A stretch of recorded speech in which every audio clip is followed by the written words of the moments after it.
Lord, Thunder and Jesus, everybody. We've made it. It's actually happening and we're here. Hello and welcome.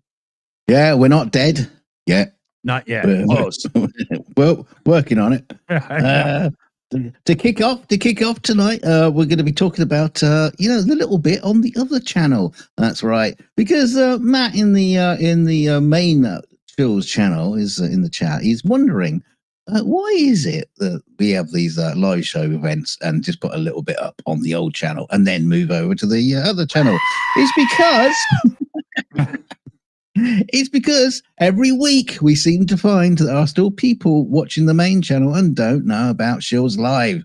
So this is just here to remind everybody and just, get your butt over here.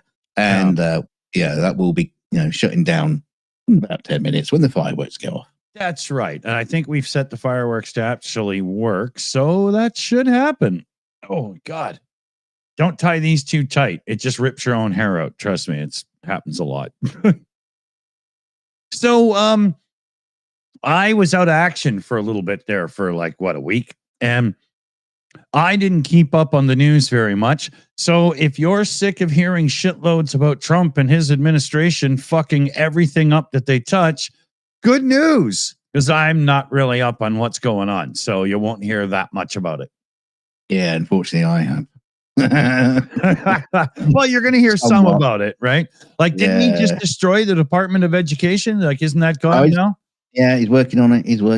Yeah, he's doing everything he can to take revenge on everybody. So he's got all the power to take revenge on all the judges and investigators who. Yeah, because he promised that the DOJ would not be weaponized.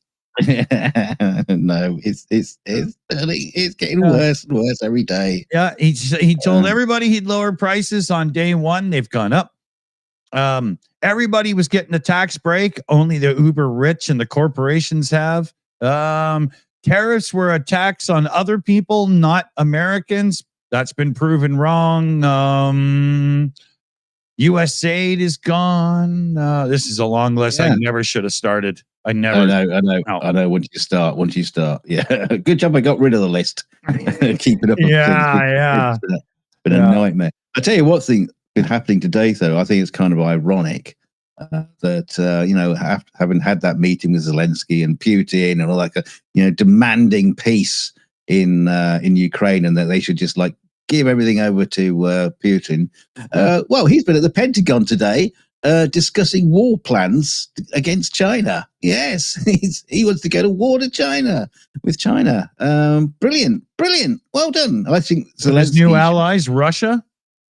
I think Zelensky should demand a peace treaty immediately, the ceasefire, before it even starts.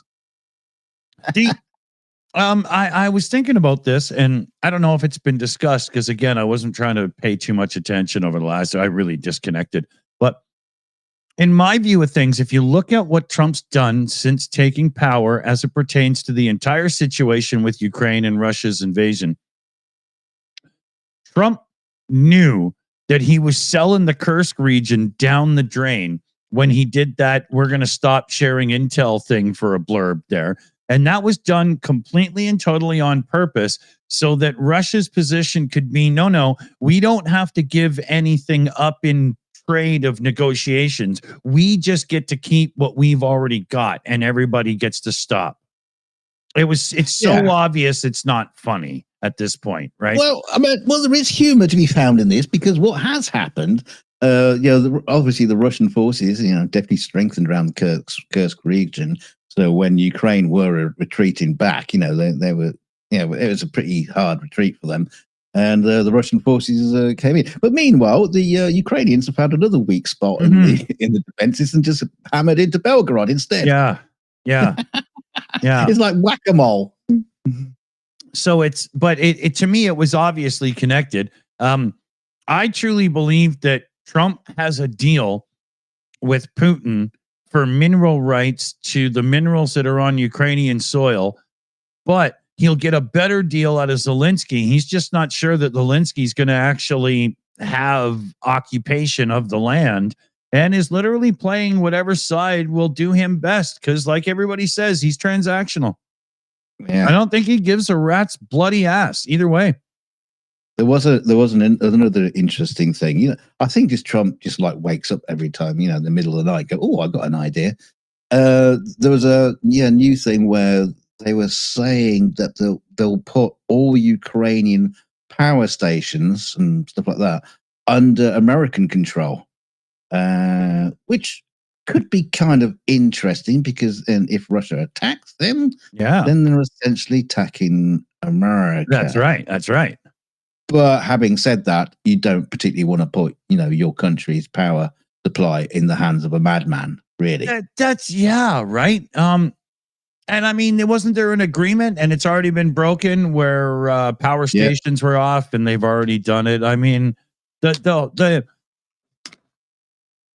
idea that anybody with an ounce of intelligence could play with the Russian side in this without clear ulterior motives or just being outright owned by them due to horrific financial mistakes in your past and they saved you.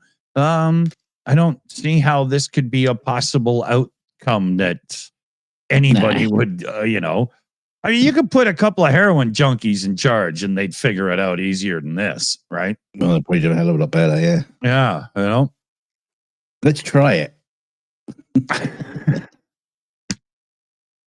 Oh, we got Mr. Ketamine himself. We could put Elon in charge. He's good at solving solutions, isn't he? Oh, hey. The Republican reaction to the public freaking out on all things Tesla is hilarious. It's so protective. It's not funny. What's her name? Not the podium bimbo, but the justice bimbo or whatever, threatening everybody. If you even touch a Tesla, we'll find you. What? I know. I'm going around touching as many Teslas as I can. Yeah. I love the thing that Tim Walsh said. He says, if you're owning a Tesla, don't worry, we're not blaming you, but you can get a bit of dental floss and just cut that logo off.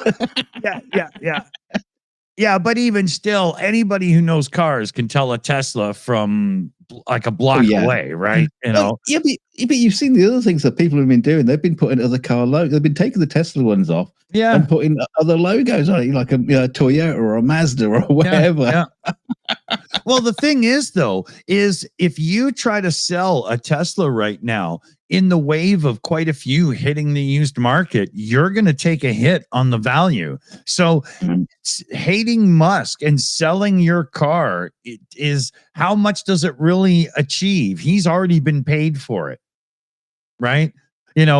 People out there, dealerships and things like that. I'm not going to say it's right or wrong, but private cars don't hurt private cars, man. People bought these cars before he lost his mind, right? There was a time in life when people, like the majority, even if they didn't like billionaires, went, yeah, okay, right? He wasn't a complete Nazi, Yeah. Just go and piss battery acid onto the ones on the forecourts. Yeah, not people's private ones. Yeah. Right. It's crazy though, man. I love watching the value of Tesla just tank. It's just completely affecting him in a big way. Oh, he did an interview on telly a couple of days ago, and he's basically saying, "Well, what did I do wrong? I haven't done anything wrong. I know. Well, why me? I know. All we're trying to do is privatize everything to do with government because billionaires do it better. What's wrong with that?" Yeah. There was I'm such a nice guy. Yeah. What was imagine Hitler doing that? Yeah. Well, what was the story? Doge went in and took down some government agency, but they're not a government agency. They're a government registered 501, and as such, the government has no authority.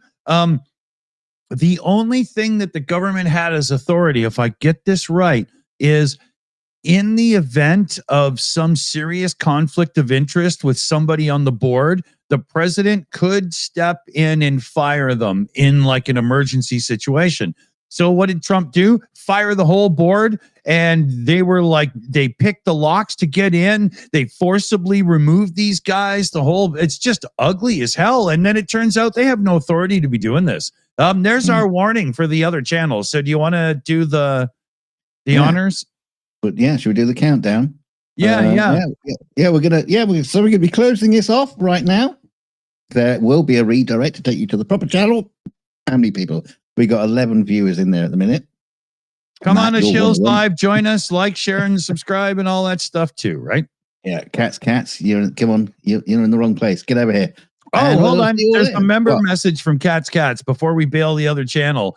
Slava Ukraine. Heroam Slava. Good shout. Let's see if it works with a joint in my hand. Oh, I got balloons. Oh, there it is. Okay. You got balloons. Yeah, I know. I should have put this down, but I didn't want to because it's kind of like, my lunch right now. All right. Ending the stream in 10, 9, 8, 7, 6. Oh, it's done. It's set 9, 5, sir. 3. 3, sir. All right. Is it done?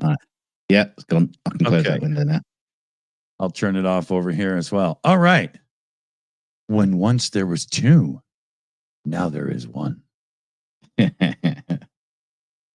What were we talking about? Worldly nonsense. I don't know. I think I was getting a little ranty there. Oh, there was this other story which was quite interesting because there was an Idaho teacher who was told to take their posters Mr. Potato down. Head. No, it was a lady, and anyway, she was told to take all her posters down in their classroom, which were it's like multiracial. It's like everybody is welcome or something, right? Yeah, everybody is welcome, and it had all these little hands of children, all just like different skin tones, and that was the bit they didn't like, is having everybody's welcome apart from anyway, as long as white kids, and I was. And obviously she took them down dutifully, but eventually she decides she's going to, fight back. And she put them back up again. I don't know what the situation is now, but, Did you hear what they did? I thought you were done. Go ahead. Go on. Is it Jackie Robinson, the historic first big black baseball player in white baseball in America?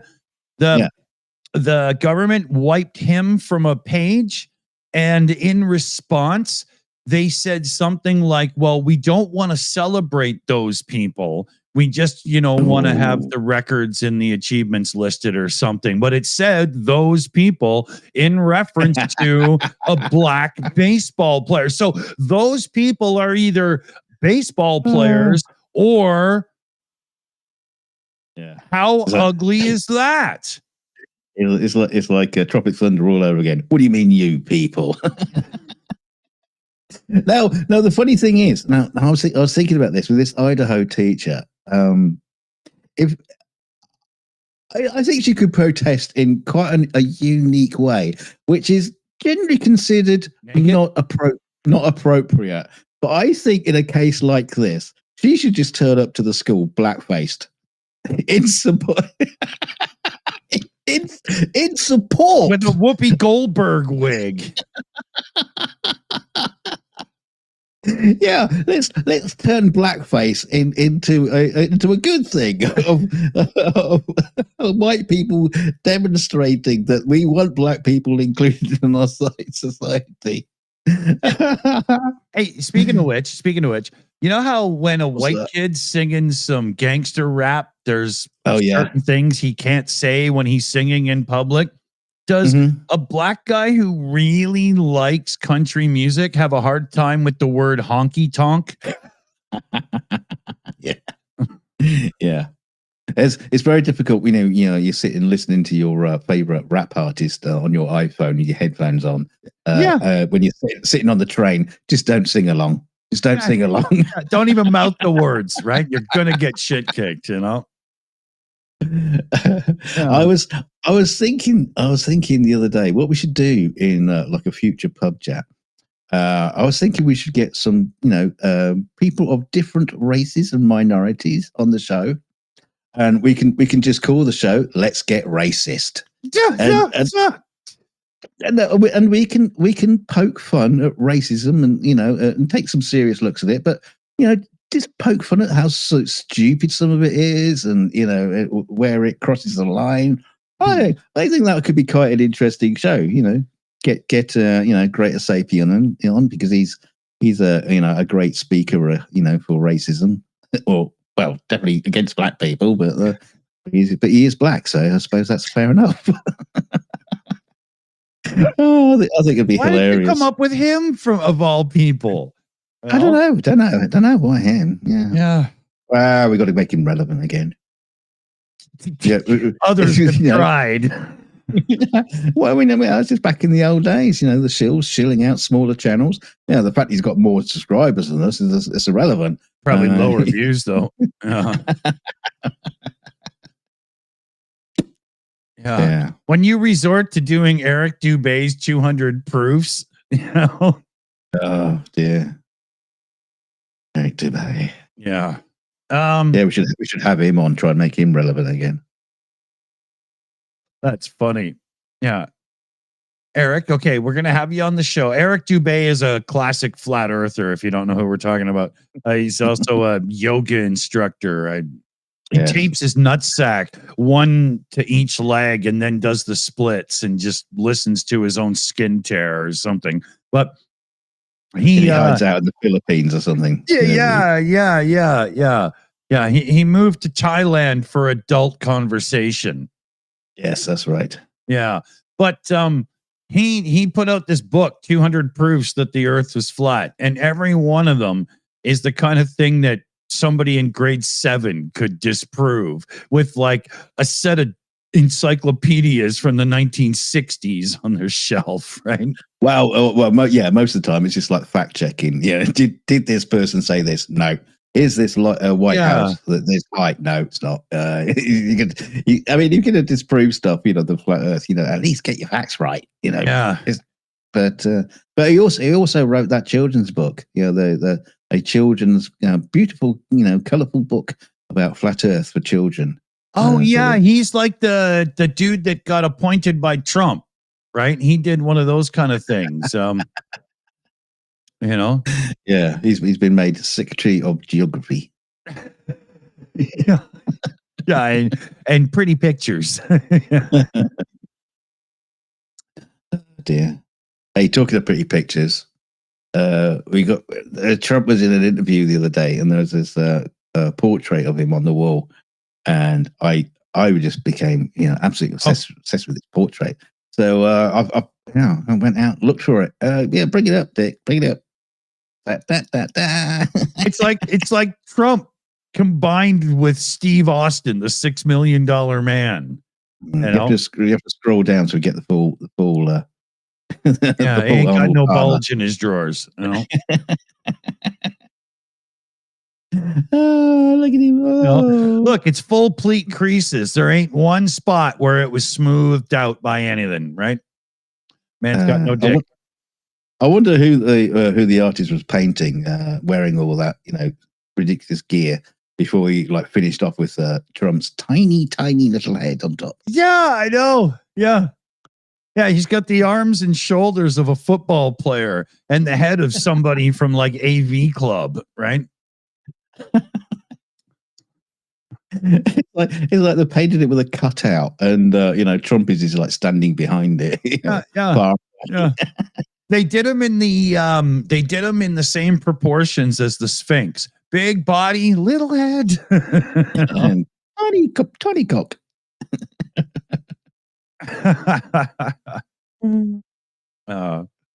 What about early days of Trump at school? We got that one. Do you know where that picture's from? There he is down at the country club with the boys. Yeah, singing to Clementine or whatever.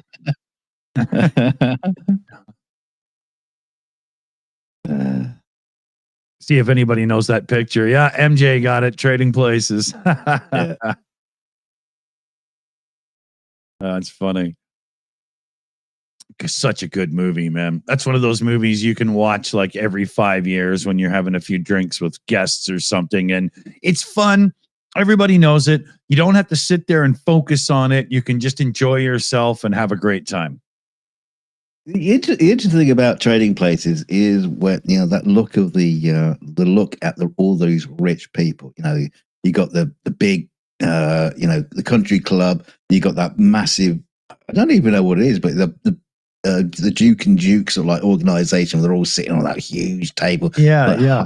All these people, and you go, aren't they all such a bunch of cocks? I know. Those hideous, horrible people. All they do is sit around and enjoy being rich. They don't seem to do anything. Yeah, they whinge about people who aren't rich. Because when Louis turns up, Lewis, when he turns up, and he's lost all his money, all his friends just like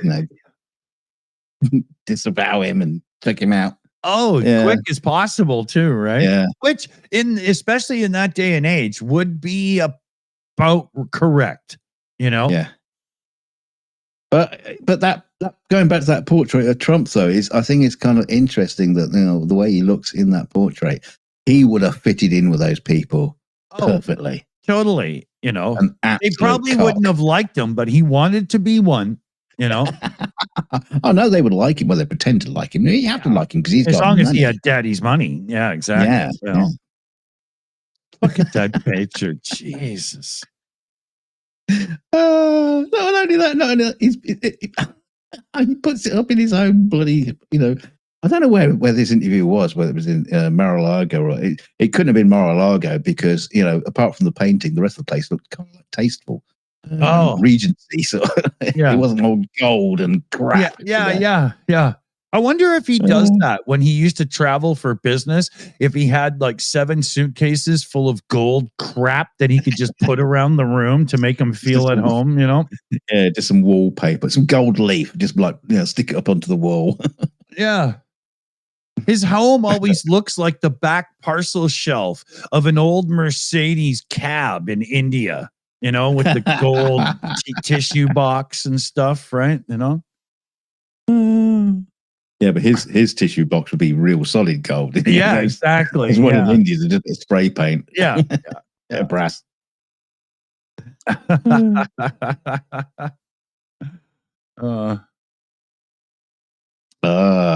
Yes. What is it? Matt says, don't put a Donald Duck head on top of that painting. It could be called Donald Duck Trump. Yes. That'd be a good one. Yeah. He'd probably speak more clearly, at least more coherently, right? Yeah. Well, I mean, even through all of that nonsense, I always knew what that damn duck was up to, right? So, with Trump, I never know, right? Sylvester said, I don't know what this duck is saying.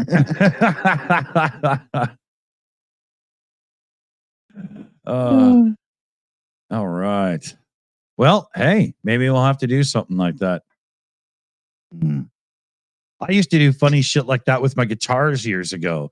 I had a guitar that was all painted up like Chester Cheeto, and I had one that was all done up as oh God, what are they called? It's an anime cartoon that was redone in North America. Oh, we called it G-Force. Yeah. I had a guitar painted up with those guys and a few others over the years. They were pretty cool. What was that? What was that called? Yeah. I had Star Blazers as one of my guitars. Battleship Yamamoto or whatever it was really called. Just ruining the tone. Well, it depends on the color you paint it, right? Sustain is based on the wavelength of light that gets reflected. Yeah. Oh, don't get me started. Speaking of which, though, I was sitting down. I was playing a little guitar today. I was saying I got to do a proper. Have you got one? Yeah. You got one, a little guitar. Or did you play your full-size I one? see. Yeah. Okay. I was playing for a short time on my guitar. Fucking talk about pompous. Fucking Jesus Christ. Yeah. Oh, Yeah, get on God. it. Go on, you playing. And I every now and then I noticed that I couldn't quite sustain a couple of notes properly. Again, the action wasn't 100% what I like. I was getting the feeling that my back pickup isn't truly wired properly. Humbucker, if you know what I'm talking about. If not, just not correctly. And, I've been complaining about this with that one for a little while. And then I noticed a couple of spots where I was getting a little buzz, so I really like stopped just musical masturbating all over it and jerking off and like actually analyzed it a bit more. And I definitely think that I am going to do two things. I'm going to grab a second guitar. I like this because it's that one I always wanted. And it is going to go down to the shop and I'm just going to let them do a once over on it. The guy is known for being awesome. And if it needs frets, he can fucking do it, man. Yeah, it might not need a full fret job, but it might need a little bit, snicked off the couple maybe. Like a haircut, right? Yeah. But he's got it like people come from Vancouver and Calgary and stuff to this shop to get their shit done and whatnot. So he's really good. I'm just going to let him do it. These days I've got different glasses for different places that I sit down. The ones I should be wearing right now, I can barely read the live chat. They just got sent back to be redone. So it sounds like a lot of stress and stuff. I'm just going to let the guy do it, but I am going to rewire it myself first because it's obviously wrong. Yeah. I think the two humbuckers front and rear on it. I know if you don't know what I'm talking about, like a guitar usually has the three things under the strings where the pick goes. I think they're wired single coil. I really do. Yeah. Yeah. A single coil pickup is like what you normally see on a Stratocaster. These is like just like one line of pickups. The humbucker is where like you got two of them side by side, but they're kind of like wired, in such a way as they harmonize. Here I can show this. So here, you see these pickups right here. Those are single coil, one row, right? And then if I go here, here we go.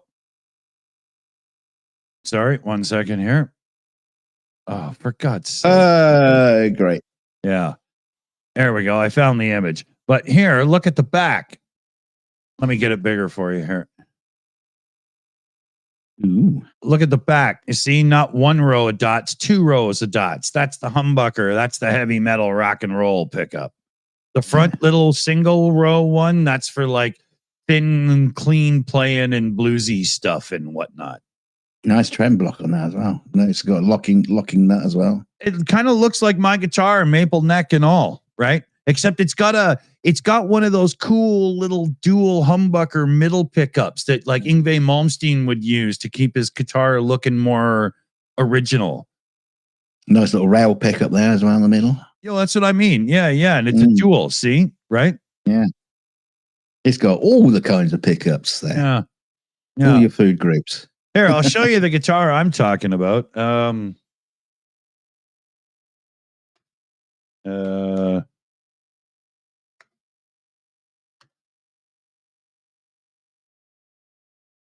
yeah, there we go. Oh, come on. There we go. That's the remake, the Genesis collection. That's the remake of the one I have, but I have the real 80s one, the RG 550 with the maple neck. Nice guitar. Yeah, it's a classic. It's like if you like to do Steve Vai and Joe Satriani and Eddie Van Halen and play all that kind of stuff, it's really your guitar. It's really good. There was an interesting guitar at one of the what's a big guitar show? What is it called again? I forgot what it's called now. But they had a guitar with the pickups, and you just just move them around. You just literally just neat. Pick them up and move them around wherever you want on the pick guard. Oh, that's insane. I was trying to think how it must be using magnets. Yeah. But if you think about it, you could have a little slidey rail thing and it just keeps clicking and clicking and just push it around, right? Why? I was gonna build one like that. Yeah, why have the space in between except for aesthetic and the you know what I mean, right? Yeah, because you can definitely get all kinds of different noises, sounds out. I saw there's a cat named Jamie Dupuis. I used his guitar music once to sing over top of for Bob the Science Guy. I did a theme song thing for him a bunch of years ago. And he's a really, really good guitar player on YouTube. And he just reviewed a guitar that has a little speaker behind the bridge, you know, where there's that dead spot. It's made of carbon fiber and it's got some amp modeling and effects and stuff. But you can also run it bypass dry direct to an amp for all the other kind of playing you would. And he said it's an amazing playing guitar. It was like $450 American, and it's loud enough to play with an acoustic guitar player strumming out and jamming and whatnot, just on its own. That is a game changer for street playing buskers and stuff, man. I like the little amps you can get, little tiddly ones. You just plug into your guitar. They're really cool. But a lot of them are very limited in tones and stuff. You know, this thing having it all just built in, you know, and it's got a USB-C jack on it, so you could just wire up one of those battery packs that you charge your phone with and stuff to the back of the strap. You could play all day, man. I was watching started watching the ILM series on the Plex, the early days. Oh, yeah, that's a good one, right? But I didn't know. I think was it Dennis Murin or one of the guys? Yeah, built the pig nose. Yeah. Wasn't that cool to find out? I had no clue either, man. No idea. That's a classic amp. Everybody loves it. And he said, we built something. And then he went off to ILM and, bucks off. Yeah, exactly. Yeah, he didn't stay in the music industry and become big and famous for the pig nose sound. No, he just buggered off and did something else, you know? Yeah. Because that was, because talking about, classic tiny little amps. The pig nose is the classic tiny little amp. And it's been on how many records? God knows. I would say 1,000, right? Easy, right? Oh, yeah. Yeah, Liam Wakefield says he's got a pig nose. Oh, I wouldn't. Yeah, I should have known. Yeah, I wish. I did just score for like $40 a cool little Fender from like 10, 12 years ago that's surprisingly fucking loud for the tiny little thing it is. And it's got amp modeling and some built-in effects and stuff. And it's the perfect little amp to just sit by the couch for noodling when you're watching something on television or whatever. Yeah, sounds good. Yeah.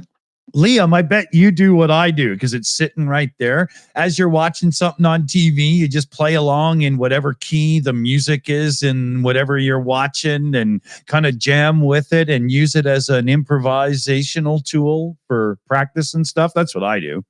I don't. I remember before I started, getting into guitars and building them and stuff like that. We were down the music shop one day and already at that point we were going like first name terms because we've been in there so fucking often. Yeah. And the guy goes, "Oh, come on, look at this new amp we got. Come look at this new amp." And he showed, a lovely little, brown coloured amp sort of thing. He goes, "Oh no, there's a little button on the back of it, and you switch it. It goes to 1 watt."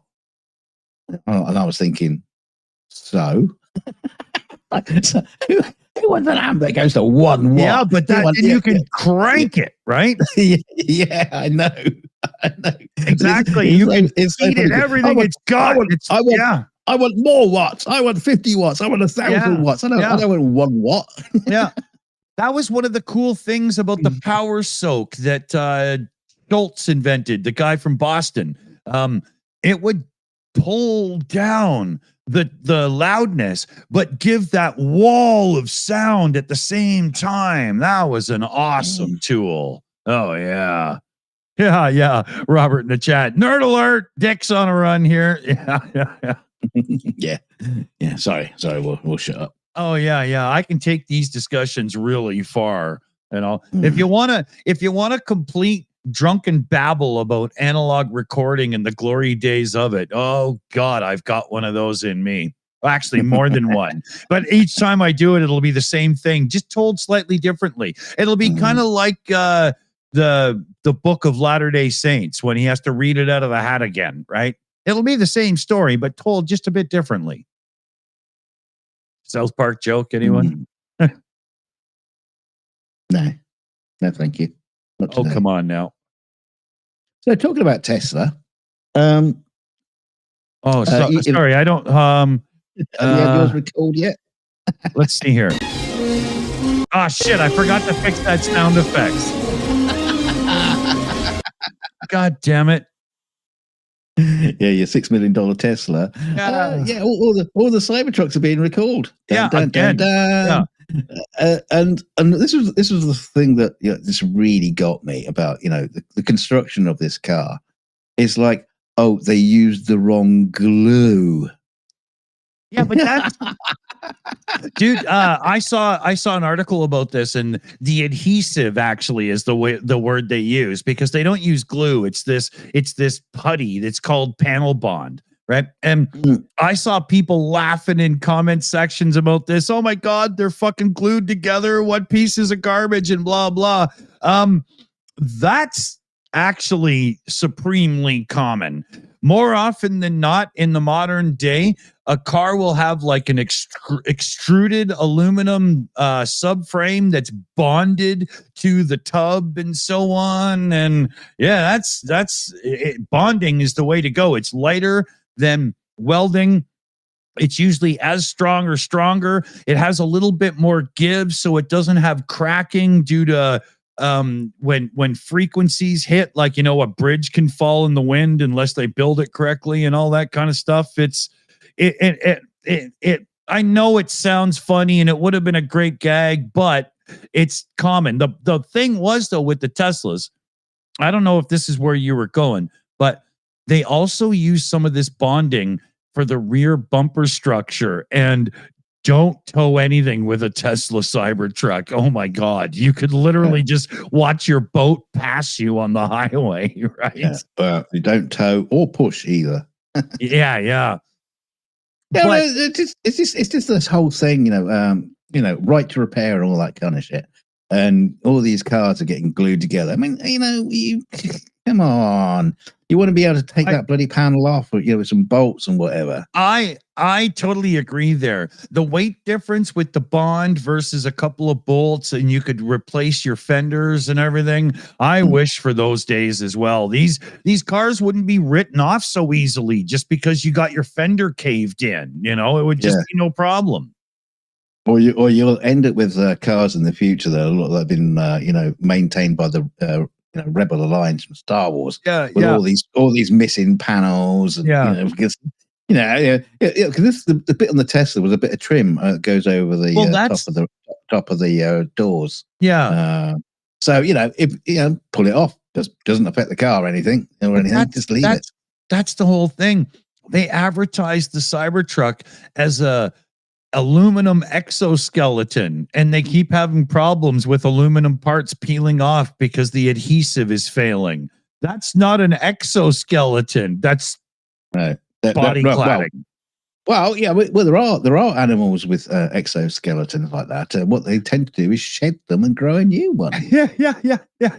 So that's basically that's what they designed the Tesla to do, is just shed its skin every now and then. Yeah. Lobsters don't rely on 3M for the adhesive, though. So yeah, that's who makes most of these panel bond products. 3M. You can, if you want to see what I'm talking about, after we're done, of course, check on YouTube for somebody who's rebuilt a crashed McLaren or a Ferrari or something. The whole thing's put together with adhesive. There's almost no welding there anymore. I mean, some of the subframe bits are all welded together aluminum, but then everything else is just adhesived onto it, like all the fenders and stuff. It's crazy, man. Yeah. the first time I saw it, the guy was rebuilding a McLaren, and I thought, for fuck's sakes, what a joke. And then I looked it up, and I was like, oh, lots of people do this. Weird. I couldn't believe it.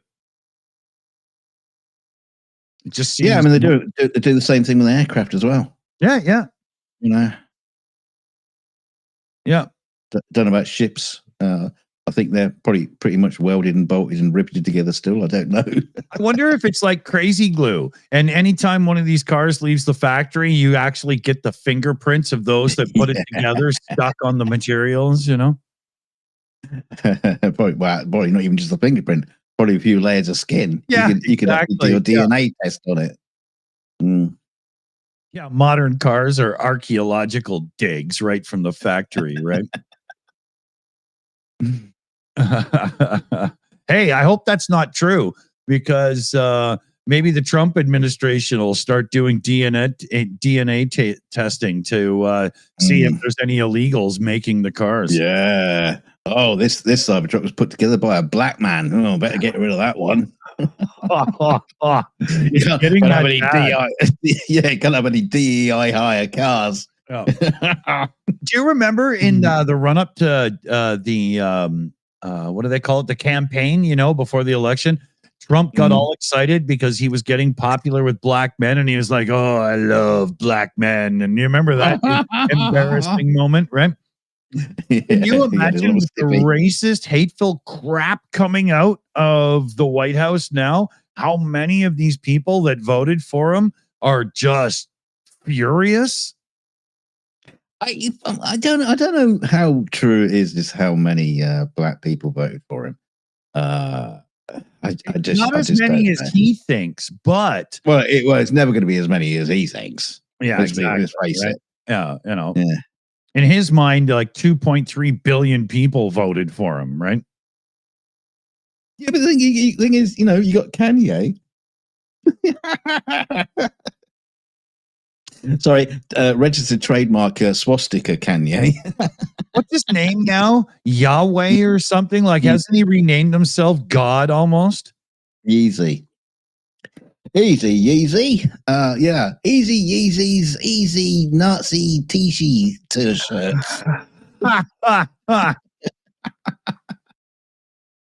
Yeah. I mean, easy pleasy, get on his kneesy, yazzy wheezy. Now this could have just been this could have been just some kind of weird fucking dream I had, or it was in the news. But I'm sure his latest album's come out, and it's just a white album with a big black swastika. Yeah, exactly. Okay, so it wasn't a dream. No, it was real. Yeah, P. Diddy bought a copy, but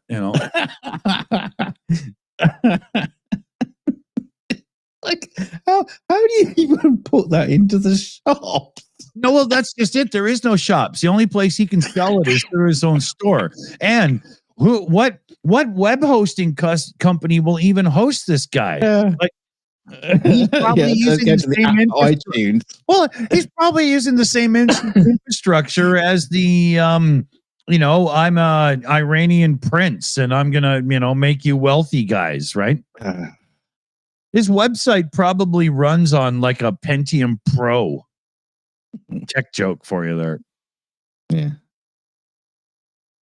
Even I didn't get it. Never mind. Chris Lundy's laughing. Just wait. I just can't believe it. Easy, come on. read some history. Read a little bit of history. I know. Every time I see this guy doing the swastika thing, I think, but you're black. Don't you? Just a hint, dude. They didn't like you. They just Just easy. Just watch the History Channel. Well, you have to look at the old History Channel when it's like Hitler Week, and just watch the old film reels from Nazi Germany, and play the game. You can play the game along with us. It's called Spot the Black Guy. Yeah. Oh my God. Oh, there he is. Oh, it's a concentration camp. Yeah. Oh dear. Yeah. I mean, it's just I mean, usually probably sees a concentration camp and he just thinks, yeah, it's just like a ghetto, isn't it? You know, it's where they, you know, they become real and they come out with some, you know, rocking hard tunes from the ghetto. No. No, I've got to say, there wasn't very many well-known recorded albums that came out of Auschwitz. No, that's true. That's very true. Is he like a denier? Is he a Holocaust denier? Is that how this works and ties in? I don't know. I have no idea. Apart from just he's fucking insane. That's the only logical thing I can come up with. Yeah. You know, at this point, you know, because you know, I know Holocaust denial is stupid. But most people still actually use some kind of logical thought to it. Here, when you can single-handedly make Kim Kardashian look like a smart motherfucker, you are one dumb fuck. No, she's got a bit better tits than he. Still got tattoos of swastikas on them, you know. But that was probably why they got separated. He was like, I just want to tattoo swastikas on your nipples. And she's like, that's it, you crazy bastard. You're done. You know? When you said that's why they got separated, I thought you meant her tits. No, I think it's just some kind of bra thing. I don't know. I don't understand. Yeah. I think Melania takes relationship lessons from her as well. You know, when they go crazy, just move out and don't give them the address, you know? Yeah. Don't phone home. Smash your phone so they can't even trace you. Yeah. Melania probably has a base on the moon just so he can't find her, you know? She got her boyfriend Elon to get her all set up on Mars. Well, they probably were dating at first until she was like, you're crazy too. Don't touch me, you know? Yeah. She's not exactly hanging out with Bernie Sanders, is she? Yeah. Actually, I think he's a little young for her. So that would be so funny to see Melania on the dais with Bernie Sanders. Take down the oligarchs, and she's going, yeah, fuck them. Yeah. Fuck the rich. They do an OnlyFans page, and only Trump is allowed to be there, you know? Is this what you wanted, honey?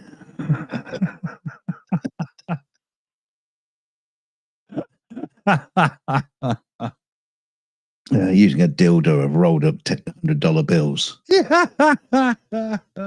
And she'd do it laying on a couch just to piss off JD Vance as well. Oh, JD. Oh, he got all horny all of a sudden. He's going, get out of the way, Melania. I want to see the couch. Yeah, exactly. Yeah. You and me, babe, have got a hot time coming. Yeah. Cushion. I think JD always gets excited when he sees the cushions have zippers because he likes it rough. Yeah,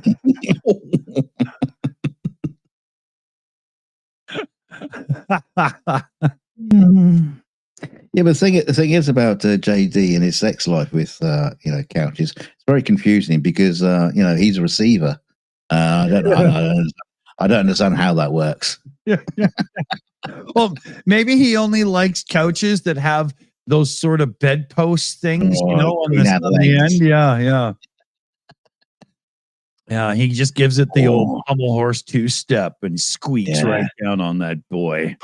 Put stockings over the the legs of the sofa to make it look sexier.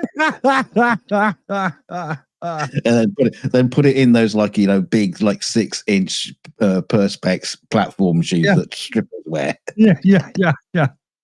Oh, you're a dirty little couch. You're a dirty little couch. Come to daddy. Yeah. He puts a blonde wig and a picture of Caroline on the coat rack just across the room. Oh yeah. Yeah, allegedly. Yeah. just in case their lawyers are watching. Fuck their lawyers. We don't want Trump to sue us. Send us You can sue me all you want. I'm on disability and my child is on the spectrum. You know, at best, you're going to get about $10 a month from me. So bring it on. Fuck. Yeah, I know. You'd only have to sue us for $10. It will fuck us up. Yeah, exactly. You know. Yeah. Yeah, it costs 100,000 in the in legal bills, but we'll win. Yeah, exactly. Yeah, of which I'll pay none. Right? You know. Yeah, we'll be coming to you guys. Our community. We need the community to help us out with our legal fees. Yeah. No, I'll just at least he can't deport us. Yeah. I mean, that's one thing. You can't. Dick Dawson, I'm deporting you to Canada. Yeah. I already live in Canada. Exactly. Yeah. Yeah. Oh, okay. On that, in that case, I'll deport you to. No, it doesn't work that way, dude. I'll send you to Venezuela. Oh, you mean well, not Venezuela. The other one that isn't El Salvador instead. Oh, well, I thought you sent me back to Venezuela. No, I know. I know we're Venezuela, and when we're being deported, but we're not going to Venezuela. We're going to go to El Salvador. Why are we going to El Salvador? What? Yeah.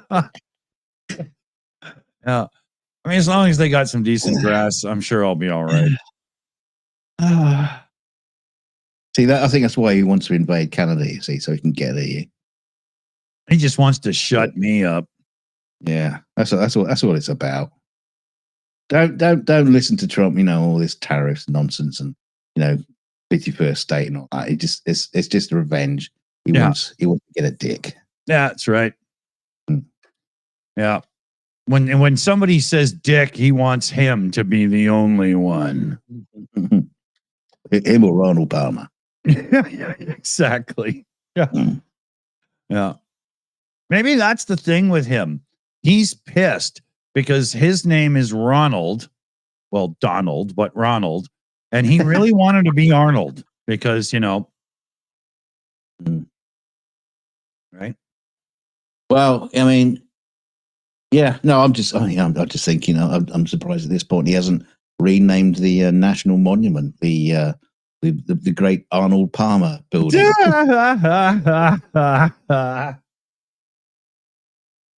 That's funny. That's funny. I don't know if we talked about this. I don't know. What is it? You know how Trump talks about McKinley being some great president because he was the tariff president, right? Oh, yeah. I don't really know much about McKinley apart from that. Yeah. Well, it turns out one of the goals McKinley had back in that day, because Canada was only like 30 years old at the time, was very much economic pressure on Canada to absorb us into the Union. And it's hilarious because what happened then was, instead of rejecting our British roots and a few other countries the way we had been going solo, it actually pushed us to do a lot more trade and make a lot more money through efforts with the UK and whatnot.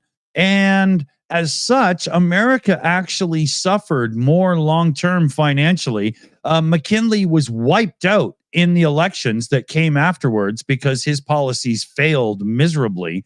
And it also provided a unifying thing to Canadians, against this pressure.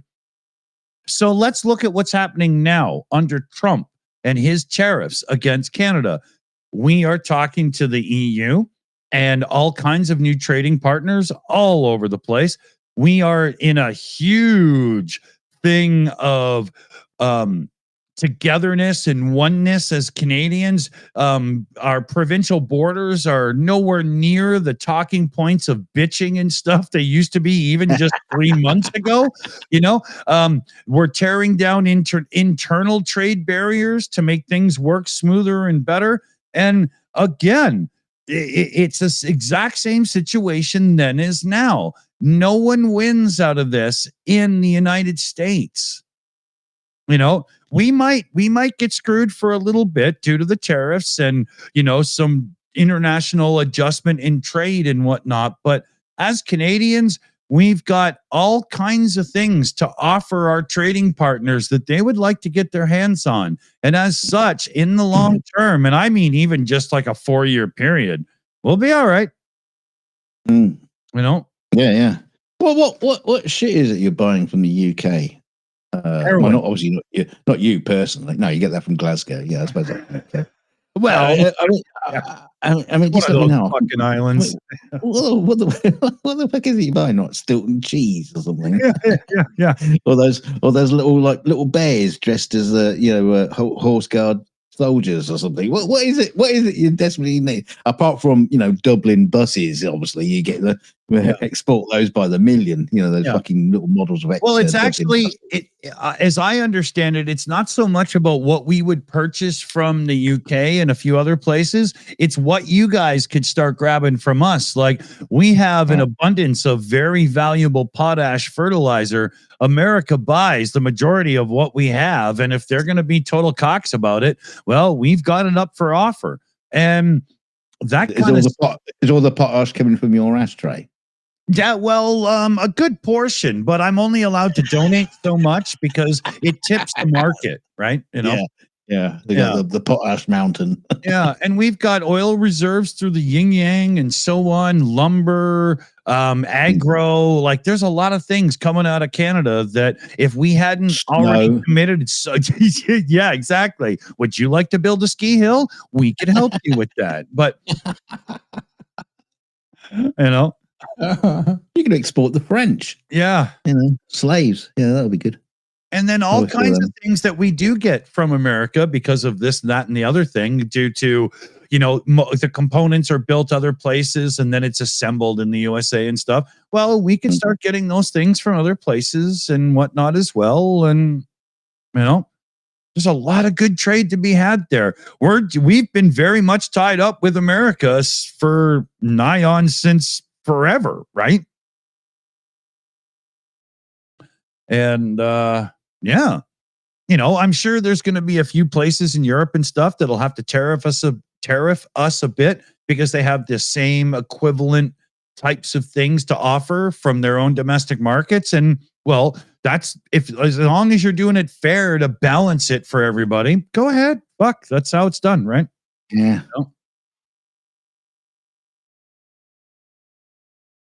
Yeah, I was thinking about all this, like inside America, all this, like the billionaires who are, obviously going to be soaking up more money, especially like people like Musk, who is like, obviously got his fist in the till of the, the Federal Reserves.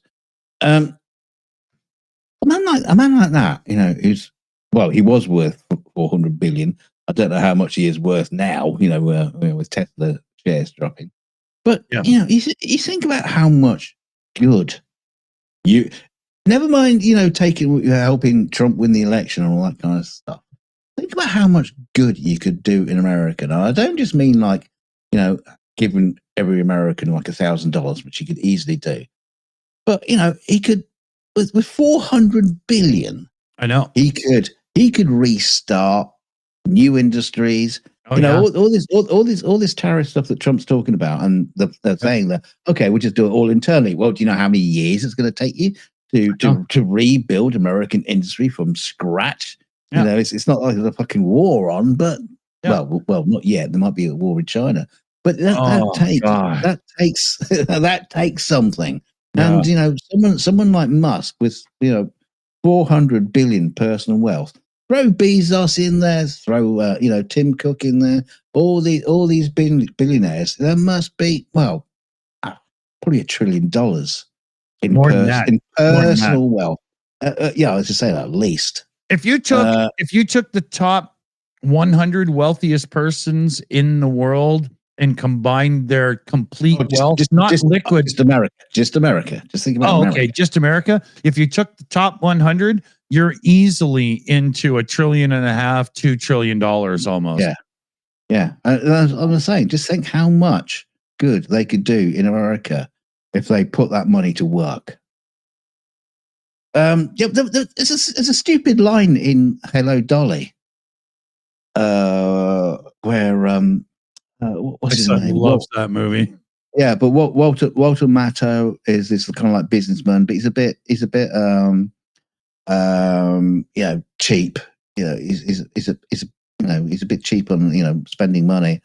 And and Dolly basically tells him that money is no good unless it's being put to work, and that's what I'm thinking. Yeah. That amount of money of personal wealth in America, just sitting there.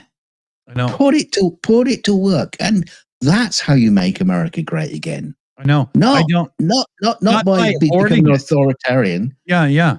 Not at all. The imagine this. Imagine if somebody like Elon Musk had an altruistic personality. What he could do with that wealth would put him down in the history books as somebody like Galileo that we still talk about fondly today and so on. Maybe even back further. But instead, sorry. The important part in that line was fondly. Yeah, exactly. He could be somebody whose great grandchildren still benefit from this public love of the last name. And instead, he's gone about it the exact other way. Yeah. Unbelievable. Yeah, I just want more money. Yeah. Thank you. Yeah. I mean, myself, I wouldn't want a whole whack of people invading my life, so I wouldn't want big staff. This is if I was super wealthy. So I would still have a normal home with a nice bedroom, nice living room, maybe a little games room, kitchen, place to eat, laundry area and whatnot. But I wouldn't have 12 bathrooms and 14 bedrooms. Who the fuck ever needs 14 bedrooms? If I got that many people coming over to my place for an event and I'm that rich, all my friends are too, y'all can afford fucking hotels. Don't get in my way, But that's one of the things they say. There's just not enough housing in America. Yeah. God, he could just build houses. Yeah, just build houses. Yeah, could be sell them. Yeah. It's unbelievable. And I like myself, I would want just enough space that I could take care of, without like help and stuff. Imagine, getting used to the fact that when you wake up in the morning and get out of the shower and you're getting dressed, somebody says to you, "And sir, what watch would you like to wear today?" Holy fuck, why are you in my bedroom? And I'd fucking claw their eyes out, I mean, what the fuck, man?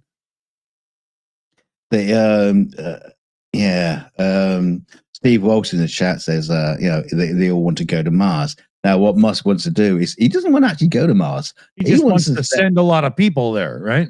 And make a fortune. Yeah, make a fortune. Well, no. How?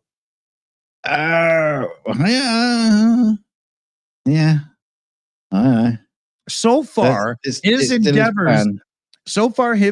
endeavors in space at first produced a massive loss and a cash draw, but the ability to send things up into space when NASA is not exactly the biggest rocket builder in the game anymore started to become something you could charge a lot of money for. And it's well known that for every pound of something you try to lift in space, it's going to cost you some money, right? So yeah, SpaceX, because of the business model, started to actually get to a point where it doesn't just need investor capital all the time, government contracts and stuff. It actually became a business. But as soon as you start sending shit to Mars, unless you're just taking money from really rich old people that know they're going there to die, where's the return on investment? And that's all that rich people care about is return on investment, ROI. And I don't see what Mars has to do with getting rich at all. Yeah, I mean that's the thing, that there are minerals there, I'm guessing, but how much is it going to cost to send them back? You've got to have a factory over there to create fuels and get it back and blah, blah. And unless you find something exotic, if all you're doing is shipping back like iron and coal and stuff, holy fuck, right? You got to find some kind of crazy helium-13 or whatever people think would be great for fusion or blah, blah. You know what I mean? Get on the moon. Yeah. So, yeah, exactly. Yeah. But, unless it's like a stepping stone to the asteroid belt, which is well, I can't even say trillions. It's a gazillions of dollars Unlimited. of minerals out there, unlimited. You could build like 25% of a Dyson sphere just from mining the asteroid belt, right? Yeah. I know. That would be intense. But ferrying it around, you're not doing it with like old school rockets and stuff. We need like ion engines and yada yada or something, right? We need something way better. Yeah. So yeah, I just don't get the end game with Musk. With me, I think Musk keeps bringing up Mars because it's a way of showing that this is how forward thinking, and it's all about the myth, the man, and the legend. I don't think it's about reality. Well, I mean, let's face it. If he had just like followed through on the Mars thing, forget about being the altruist on Earth and getting himself into the skin of the White House. If he had done the Mars thing, then his name, his face would have been carved into the rocks on Mars. He'd have been a hero and a national hero. But I don't see Especially that happening so much there. Yeah, buried under the latrines. Yeah, excuse me while I enjoy the flavor of this moment. Oh, God. Yeah. Because you can guarantee if it was Musk, he wouldn't have grown no fucking potatoes from his own shit. I'd much prefer him just to like burn up in the atmosphere, rather than actually get there. Yeah.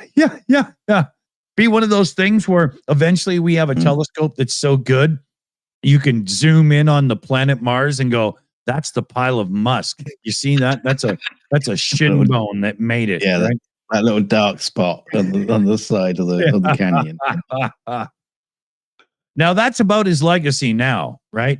He's basically like a bird shit or a dead mosquito on your windshield. If only. Yeah, I just need bigger wipers. Yeah. Bonk. What was that? Yeah. Oh, that was Elon Musk hitting the windscreen. Yeah. Did you hear that, Martha? We might need new suspension.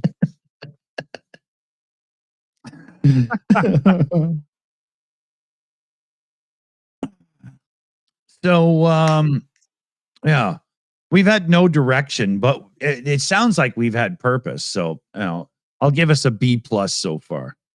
Oh, okay. Yeah. Is that a pay rise or is that a pay cut? What's 10% more or nothing? Nothing or more. Go and do Elon maths. Yeah. We'll probably be billionaires by the time this stream's ended. There might actually be a Google AdSense payout by the end of the night. Yeah. I could probably send you, all of like $60 or something. Oh, yeah. Delicious. Oh, yeah. Yeah. When you convert that to the money in the UK, you and the missus could go out for like a can of soda and a chocolate bar. Well, I should enjoy the chocolate bar. Yeah.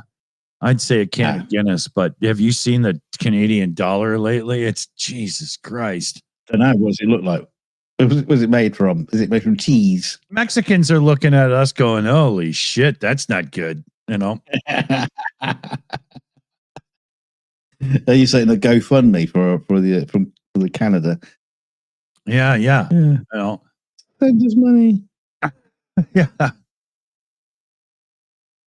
It's not the best though. It affects some things we like with technology, man. When our dollar's down, holy fuck, you'd be watching some review of some new laptop or something that came out, and they'll say, "Oh, so at $1,299, it's a pretty good deal." You look it up in Canada, it's like $1,800. Jesus Christ! You click refresh, it's 1,900. Refresh, exactly. Yeah. It's like when you get like a buy now, they mean it. Yeah. Exactly. Like, yeah. I've been looking, speaking of computers, I've been looking into some of the newer releases, especially in the Apple world, because I am using an Apple computer. And man, Apple's taking quite a bit of flack over this new Mac Studio where you can have an M4 Max, but the Ultra, which is two Max chips stuck together, is only an M3. They're taking a lot of stick for that, man. I'm saying it's not particularly that fast either. Well, the thing is the M4 Max in some scenarios is pretty close to the M3 Ultra in performance, but in some scenarios, the M3 Ultra, being more cores and stuff, does win. So it really becomes a situation where you have to understand your software environment and then the hardware needs you truly have, because you could seriously make the wrong decision and spend $3,000 on extra on the M3 Ultra and only end up in a situation where you have 9% performance improvement over the M4 Max, right? That's always, that's always been a hard thing where, anybody owning a computer, it's like, just getting a faster computer, you go, oh, that's all going to be faster. Well, not necessarily. And you have to buy it to find out most of the time, there's even today with YouTube videos and stuff, who will review and look at computers and look at computer performance. Yeah, you can take all that with a pinch of salt, really, when it comes down to it. And they're probably not talking about the piece of software that you're using. And that's the thing. Plus, you watch a show where they use Adobe Premiere to do video editing on a Windows and a Mac to do a comparison. But Final Cut on a Mac is more optimized and runs faster. But then you've got a situation where they might be using a different plugin to do a thing than you. There's so many variables that those generalized benchmark videos usually amount to bullshit, especially when you start looking into it. Like you get some apps that are not very well multi-core optimized. Some are. And so let's go to Apple World again. The M4 series of chips has a faster single core response than the M3. So if you buy an M3 Ultra but runs single core based tasks on it, the M4 Max, which is cheaper, will beat it every time. We're not in a and this happens in the Intel world and AMD with faster cores versus more cores and performance cores versus economy cores, and we're not in the PC world is usually down to GPUs as well. And higher hungrier electrics as well, and noisier. Extremely hungry. But not to do a more of a comparison Apple against PC, because there's an argument everywhere. But we're not in an era right now where it's easy to pick your system and maximize your spend of money based on your tasks and what you want. And it's really getting harder to get a straight answer. If you say to somebody, this is my workflow, they'll go, oh, well, there's this, there's that. Okay, so you don't know, right? Yeah. So it's like that. The Das Pat says in the Die Pat. I can't read it. It's too small. Yeah, Die Pat in the chat says it's way over my head. Yeah, that's the problem. That is the problem. Buying the computers. Whoever you are, whatever system you want. It's like, I mean, talking about benchmarks, wasn't it Snazzy Labs on his channel? He says, I'm not doing benchmarks anymore because they're just so misleading. Doesn't really tell you anything. And there's still lots of other channels that will just go. They'll just like run Cinebench. Like, oh yeah, we're all running fucking Cinema 4D on our computers. I know. How's that help me write an email? I remember when I was trying to decide on the computer I have now, my use case, heavy usage of apps and stuff going on while streaming live.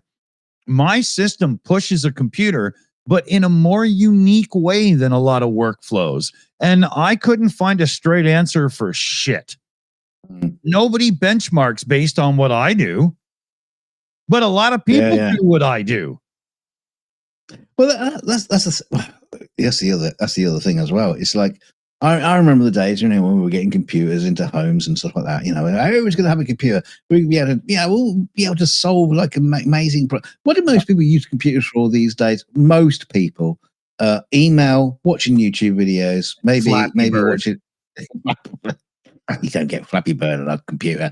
Yeah, but that's what most people are using for. Gaming.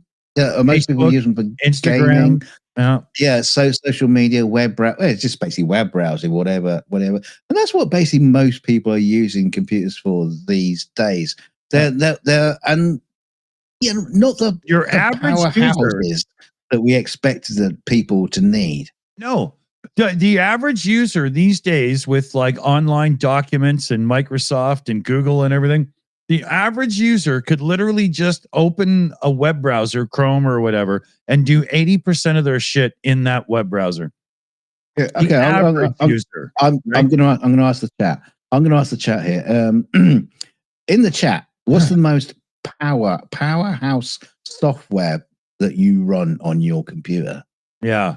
I mean, obviously, I'm using quite powerhousey stuff with software I'm using for visual effects and stuff like that. But still not the most power hungry. I think mine's one step ahead of yours in power in the Apple chain. Isn't it? Yeah. Yours is much better, and I'm jealous. Yeah, because you have an M1 Max and I have the Ultra. Yeah. But you have the high-end Max and I have the low-end Ultra, so they're not that far apart. But probably not. I would be tempted to upgrade if I could fucking understand what's going on at the minute. For you, if there's no M4 Ultra and they'd wait until M5 to give us a new Ultra, the M3 Ultra from an M1 Max is a huge jump. Oh, yeah. But for me, with an M1 Ultra, M3 Ultra would clear my headroom on my GPU a little bit because I'd have more cores. But some of the software we run, like OBS, isn't exactly optimized for Windows or Mac. It is what it is.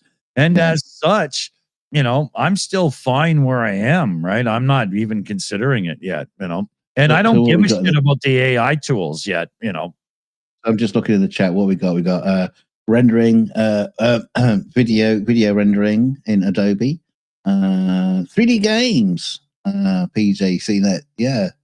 Well, actually, Kingdom Come Deliverance 2, for instance. Is that an old game or is that a new game? Must be new. PJ's got like a 30 something or whatever, a decent graphics card, and is dying for one of the new ones. So PJ's computer is good, but he wants more. Yeah. I know for sure. Yeah. Mexi girls just using Chrome on a Chromebook, so that's what a Chromebook is good for. And it's about all it's good for. But if you're just in that environment, it's a lot of people can live in a web browser. It's really true. Yeah. Yeah. And a lot of people seem to like their Chromebooks. I couldn't use one. There's just no way. But if it wasn't for streaming, for what I do in life, a Chromebook wouldn't be bad at all, right? Well, a Chromebook's a bit like it's a bit like going to Linux, really, isn't it? It's a very pared down. Yeah, right? It's a very pared down operating system. Yeah. Well, it's just Linux underneath running Chrome, isn't it? Right? Isn't that a Chromebook? Yeah. I don't know. No, I don't know. It's Linux. I think it's their own OS, but maybe it is. Oh, I don't think so. Android is, and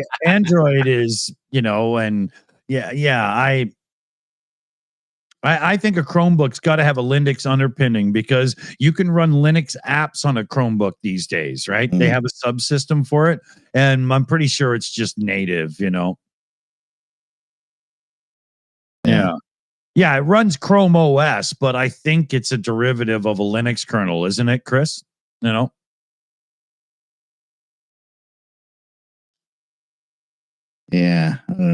Carpasian says it's Linux kernel. So yeah, that's what I figured. There's no way that Google went out and wrote their own from scratch, right? I mean, I would be tempted to get a. You can install Linux on a Mac, can't you? I'll be tempted.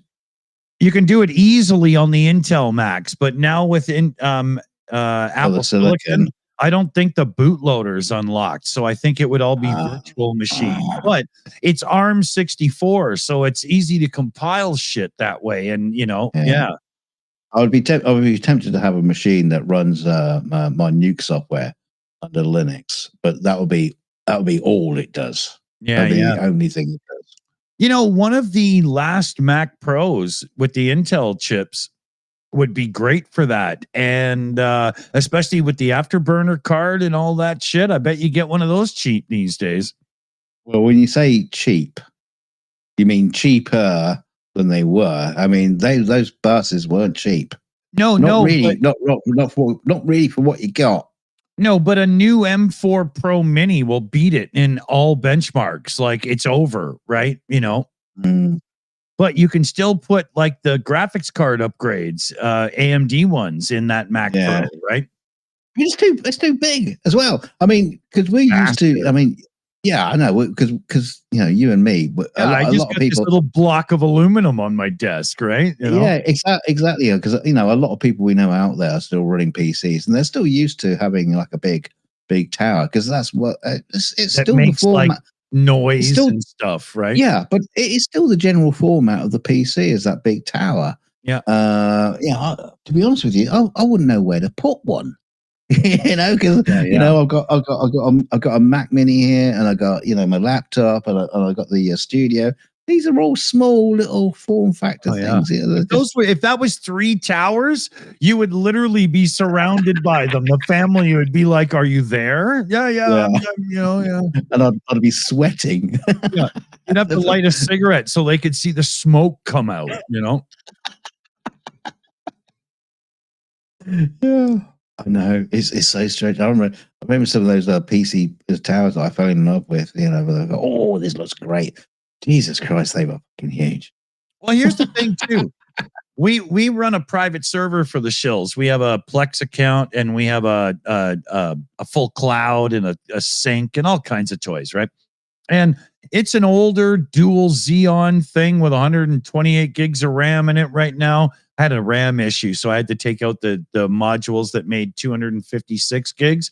And it's got like 6 platter drives, 3 SSDs, 2 video cards. It's a power monster. It's got 1,050 watt power supply, dual redundant ones as well. Mm-hmm. And when I plug that in, it's like day one of Google. Yeah, that's what that would look like. Yeah. Right now, sometimes it runs hard when we're hitting it, but other times it just sits there mostly idle, right? And when I put that into play in my home, at the same time, I switched from my power-hungry PC to the Mac Studio. And everybody was like, "Oh, one of those old servers, they're really power-hungry. You're going to see it on your power bill." Well, I didn't notice it because my computer's a Mac Studio now that, on average uses 35, 40 watts or something, right? So adding the studio... You switch a light bulb on, you notice a difference. Exactly, yeah, Yeah. Well, eventually I'll have some smaller, less thirsty server, but being able to... and my son has a Mac Mini as well as his computer. So we use so much little power on our computers, we can afford to run that server, and it's no big deal. But a great thing about running that server is you also got like a nice place to dry your towels and a sauna. Yeah. What you got to do is like pour a bit of water on top of the server, and it's you get a lovely steam room. It puts out a lot of heat. This is what I did. It's right by the window in my laundry room. So in winter, I just let it expel the heat, and we enjoy some extra heat because why not, right? Yeah. But in summer, I built this, I don't know what you call it, but it's that plastic stuff that looks like corrugated cardboard, but it isn't. It's plastic. Yeah, it's corrugated plastic. Yeah, okay, if that's what you call it. I think we have a different name, but whatever. I built like a butt, like a diaper that goes on the back of the big server tower, and it's got this dryer tubing that comes out of it, and it connects with this big fan at the end with a metal flange to a piece of wood that I put in the window. And then that way in summer, when I don't want the heat, it exhausts it out the window. Ah. Yeah. So it's your fault, global warming. Yeah, that's right. That's right. You know, I am single-handedly killing the Arctic, but at least I have a Plex server, so. But yeah, it works really good, you know. You got to do something, right? Because the first year I plugged it in, it was in summer, and you'd go into the laundry room and you'd be like, holy fuck, it's 90 degrees in here. It was too much, man. Got to get an air conditioner to compensate. Yeah. More power. Yeah, I was like, no wonder real server rooms have all the cooling and stuff for sure, right? God, I remember our server room at the Senate. Yeah. You know, I think it was in Backdraft, the film Backdraft, where the firefighters would go through a building and they basically put their hands against the doors, to feel the temperature. We could do that with the fucking server room. You just basically put your hand on the door and you can fucking feel it. Somebody's rendering. I can feel it. I mean, we had these massive, it must have been about, I don't know, about half a dozen racks or something. You go in, there's like 2 portable, big, fat air conditioning units. Yeah. With pipes, like similar to what you're talking about, the pipes to the window. Yeah. Pipes that are 12 inches wide. And there's like 2 of these pipes going out to the window. Just sucking the heat out. And even then it was still like, we had times where the servers just had to like shut down because the temperature was just too high. Yeah, I got called. Incredible. I got called when Apple first brought out the Xserve with the G5 processor in it. Yeah. I got called to a recording studio that's in a town about an hour north of me. They found out that I was a real Apple guy, and they were like, you got audio engineer, you got to help us, man. So I go up, and they had an Xserve set up with 2 of the Xserve RAIDs as well for all their storage, because it was a recording studio setup, right? And I was like, so, what's going on? Oh, we run our Xserve RAID for an hour or so, and then, it starts to beep and it just shuts down and we have no idea what's going on. I was like, okay, where is it? And they lead me to a closet with no ventilation or anything. And I was like, oh, I know what to do. Let's call a carpenter because we need to install some cooling,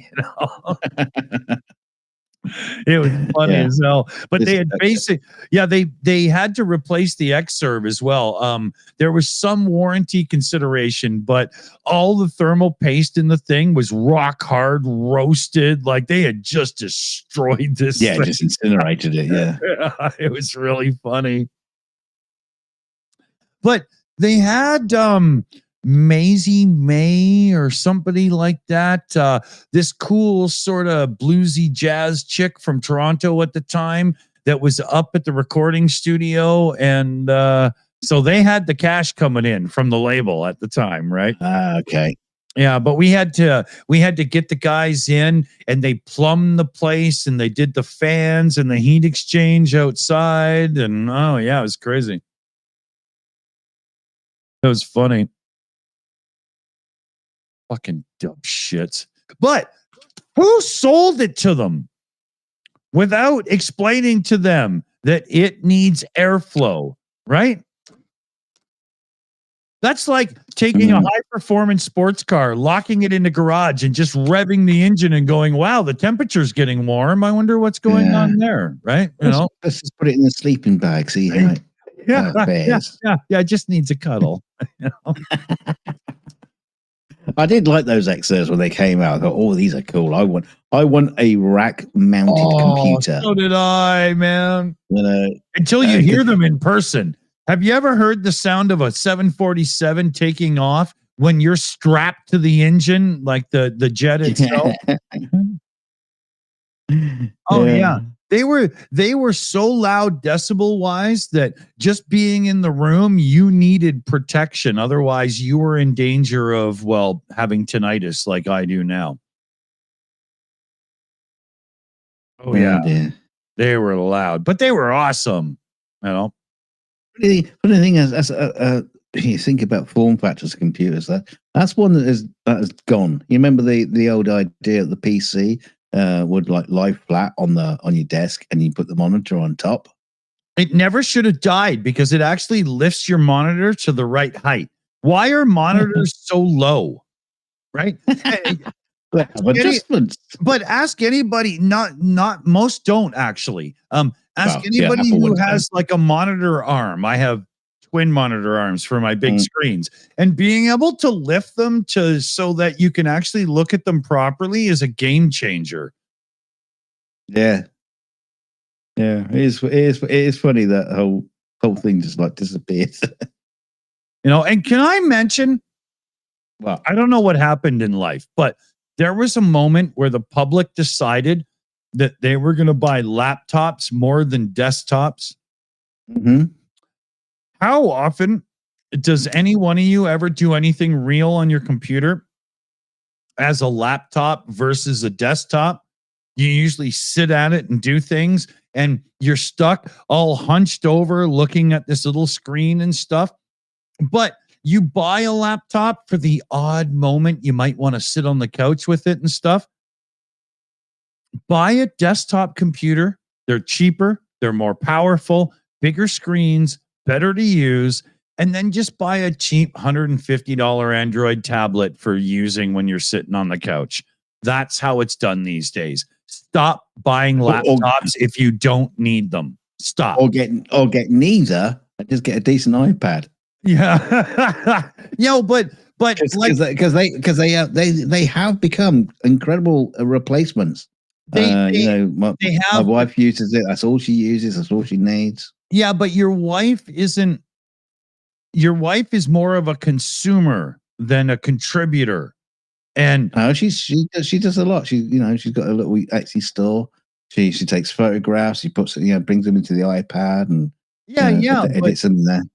Even still, okay, the iPad, sure, and in Android land, you can somewhat do this as well. I've known people that I streamed with that actually did videos on an Android tablet, but they need a badge. They need a medal for that. Oh, but for the cost of a decent iPad, you can have a good computer and a tablet, and it's I just can't recommend that enough. You know, they're really fucking powerful as well. Some of the stuff you can do on these things are absolutely amazing. I'd have killed for one of these as a kid. The modern iPad is faster than a lot of cheaper Windows computers. Yeah, And going back to computers, when did beige suddenly become unfashionable? What happened to the beige computers? Where have they all gone? It was 1998 when the iMac was first released, actually. Where have all the beige ones gone? I mean, if you go out looking for a laptop, because I remember the Apple MacBook. What was it called? The original one? I can't remember. But it was black, and that was like, oh, that's cool. The PowerBook. Yeah, that was. It was a nice looking computer. They were never really black. They were more like a charcoal gray. Yeah. Right. Yeah. They were very cool. I had a couple. Yeah. They weren't that great, but it was a kind of like nice experience having them. But the thing is, you don't. Where's all the beige laptops? They're all like silver or black now. If you get a laptop, you can't get a beige one for love of money. You can get a pink one or a blue one or a purple one. You can't get a beige one. In this day and age, anything beige looks like it fell out of grandpa's ear. Did you lose your hearing? Oh, no, that's an IBM, Yeah, but with the retro community loving retro computers, can you imagine if someone came out of a beige laptop, especially a chunky one? It's like 2 inches thick. I go, oh, I want one of those. You open it up, and it's got a floppy drive in the front of it as well. Well, yeah, you open it up, and the circuit board's 4 inches by 4 inches, but it's still like, yeah. Yeah, it's got a massive graphics card in it. But, we need somebody to release a luggable, one of those ones that wasn't even a laptop, and it can be fully empty except for a couple of strips of lead in the back for weight. But tiny little LCD screen and whatnot. Absolutely. And powerful as fuck. Yeah. Yeah. That'll be great. Yeah, with a big clunky keyboard on it. Yeah. Yeah. That'd be great. Does anybody here know anything about the technology behind a CRT display? They have a thing called a shadow mask. I'm not going to go into what it is, but it's funny when Commodore released their luggable C64, what was it called? The SX64. They had a tiny little 4-inch or whatever color CRT screen in it and whatnot. It was a joke, but the shadow mask. It wasn't a joke at the time, though. Oh, it was the second color portable ever made. It turns out there was a color portable before it, but it very. But it was but the shadow mask is this little aperture grill with these tiny holes in it that goes over a CRT. And the one they used for the SX64 was meant for like a 12-inch screen, and they just cut it down and put it in, and the dots didn't line up to where they needed to as it pertains to the laser doing the raster as it goes across the screen, and it made the screen damn near unreadable for text. Like, what else did somebody want that little portable computer for? To play fucking Pac-Man? I mean, right at the last minute, they fucked it up by doing one of those little hacks to it to get it out in the market. Yeah, swapped it for a Sinclair TV screen. Yeah. 3-inch wide. Oh, it's the future. Oh, yeah. When Commodore was bringing out the 128, this was before they switched to the Amiga line. They were actually one of the, if not the only place in North America that had what they called at the time a glass plant, a place that could make LCD displays. And Commodore was working on a real format laptop with a flip open LCD display.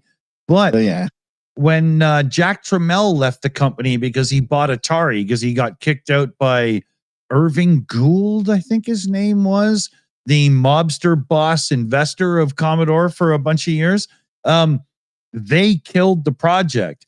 But Commodore would have been the first to market with a portable computer with an LCD flip-up display. It almost happened. And I don't understand why, because Commodore never gave us a computer with an 80-column display except for the 128. And with the 128, they still gave you the Commodore 64 mode, so everybody just treated it like a Commodore 64 games machine, and that's all it was ever used for. It never penetrated the business market. The laptop would have been a joke. It never would have sold.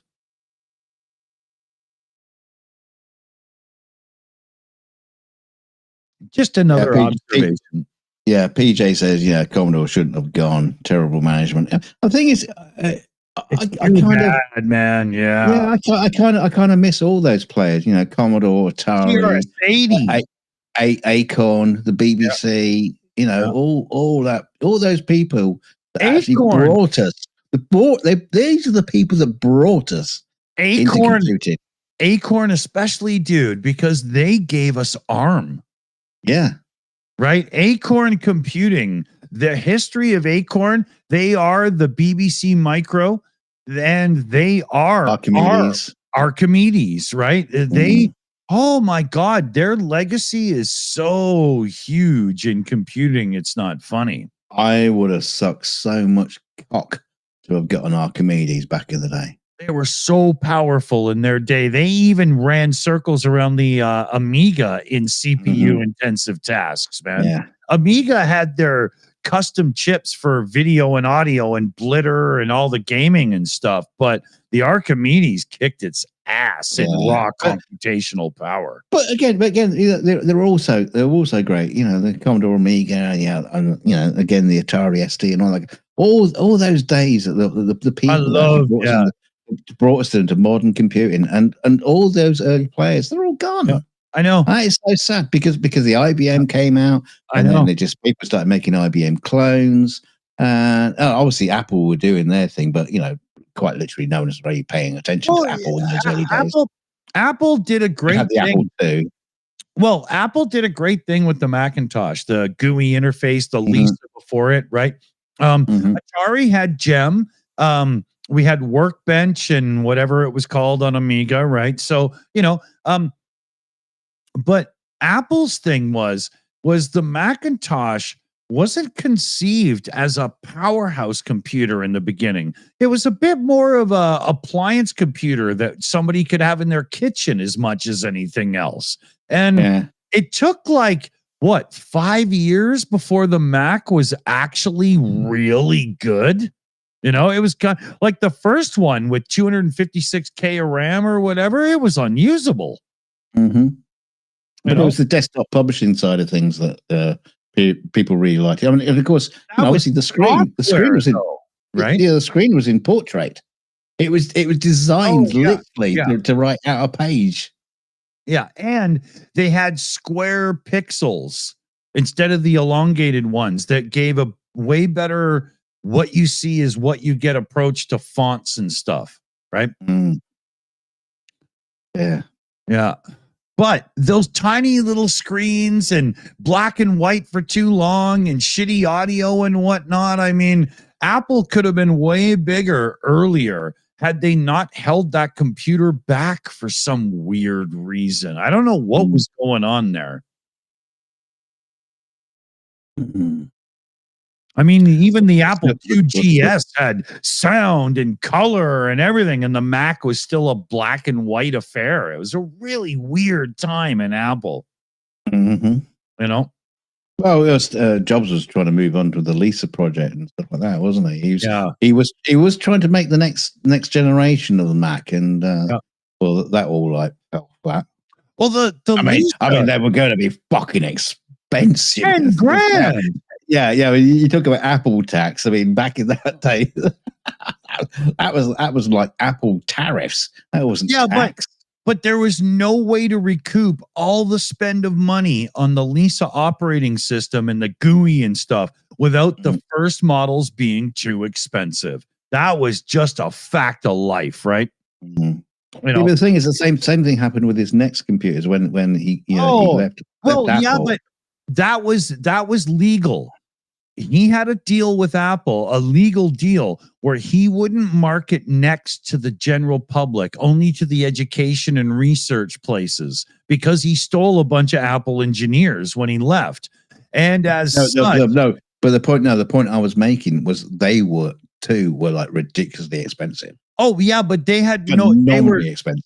They were Next was never going to make it because they couldn't do a scaled down version for the public. Next was like Sun and CGI and or what were they called? SGI, right?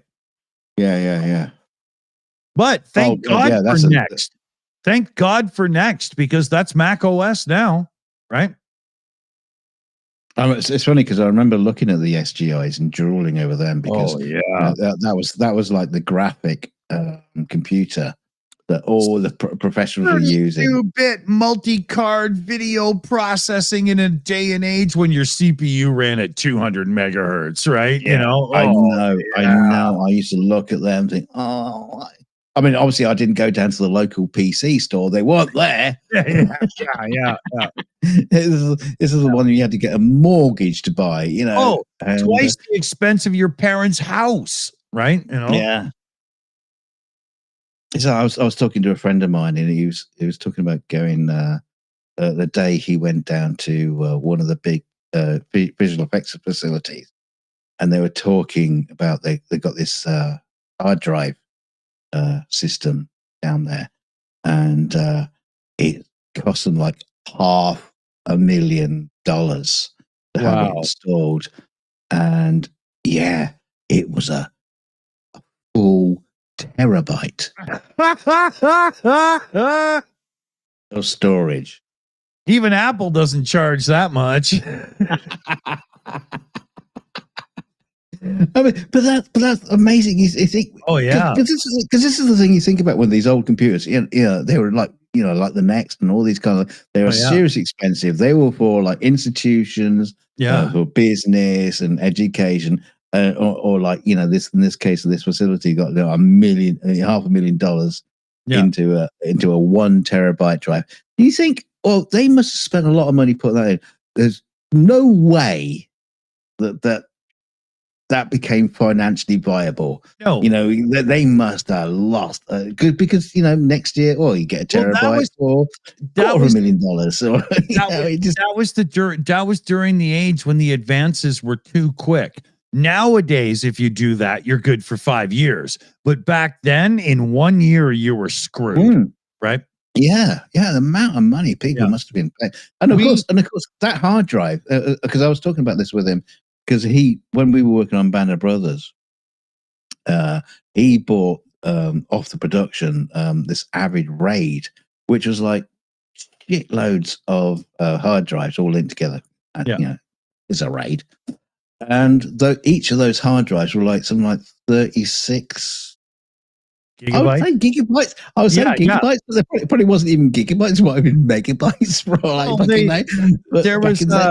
there was a famous fortune. There was a famous in that era. There was a famous 36 gigabyte quantum fireball. I think it was quantum, and they were 15,000 RPM drives. And I bet that's what they did to make it that expensive, because holy God, were they expensive, man. The thing that my follow on from that, I know Joe bought all this stuff, and I think he used it for quite a few years. But also, like, this facility that spends $500,000 on their 1 terabyte drive, where is it now? It's gonna fucking skip. What is what we need. We got like old hard drives that I've still got hard drives that I don't want to throw away. I have no idea what I'm going to do with. I've transferred all the data across because I don't trust them, longevity and all that kind of stuff. I've transferred them. I don't want to get rid of them. It's a lovely 36 gigabyte hard drive. Yeah, I want to keep that. But what can you do with it? It's I know exactly what you do with it. You pick the right YouTubers with a big following that are into this kind of stuff. And you make sure that you're going to be a guest on the show. You give them access to the hard drive content so you can talk about visual effects and stuff. I mean, did you ever see LGR, Lazy Game Reviews, Clint? He went to this cool old computer store that was going out of business. And one of the things he bought was an old IBM PC Junior that had some cool aftermarket, but styled like a PC Junior hard drive caddy or something. And it was 20 megabytes, right? It was back from then. And when he got it home, he got it working, spun it up, and it used to belong to Ken Williams from Sierra Online. And if you know who I'm talking about, yes, Ken Williams. When the computer booted up, it said, "Welcome to Ken Williams's specially modded IBM PC Junior." And he found a bunch of. You don't mind me who he is. Well, he found all kinds of code for games that were like in stages of being done. He found some unreleased code and stuff, and it was unbelievable to see, man. He finally got the drive to spin by playing with the little spindle and the it's kind of like a flywheel that come off the old IBM or whatever MF drives, and and he got it spinning, and he goes into a panic, and you could see this was not planned, and he's like, oh my god, it's working, I got to get some drives, and he discs, and he starts backing up the old floppy 5 before it bugs yourself. Oh yeah, and he was like, but it was great, man. Like, I think that some of your old stuff, due to the job you do and what could be on them, could be very, very content heavy things for the right people. Maybe we should do it, right? Yeah, I don't know what I got on them. As long as it's not just probably white them. Yeah. As long as it's not footage of family members that couch porn. Yeah, no, I was thinking more like, that overly drunk moment at a family barbecue that nobody wants to watch again, Oh, they're all on my other channel, my YouTube channel. Yeah. If you want to know where the idea of Jersey Shore came from, watch Dunk's second channel. We're coming up on 2 hours. What do you want to do? Let it run a bit? Oh, gosh. Well, you can run a bit. Well, I don't have Felix tonight, and tomorrow I've got. Oh yeah, tomorrow on the main Shills channel. Tomorrow will be Shilly. Tomorrow, actually, we will. We've got some folk from the Car for Ukraine crew joining us tomorrow on the main Shills channel for Ukraine update. So join us for that. That'll be good. Have they picked which car yet? Yeah. That one, green one. Yeah. What we're doing is we're fundraising for an Austin Princess. We still haven't found one that runs, but we're trying. Yeah, we're trying to find a green Dacia. Yeah. 1.2 liters of raw energy. Yeah. Could you imagine? You're looking through the sites trying to find a target, and you see an Austin Princess. You're like, no, don't waste the ammo. It'll die on its own. Here. Hey, come on. If it's painted silver, you might think it's a Cybertruck. Yeah, that carries its babies in its head.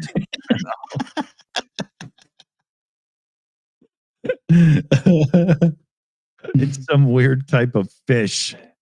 You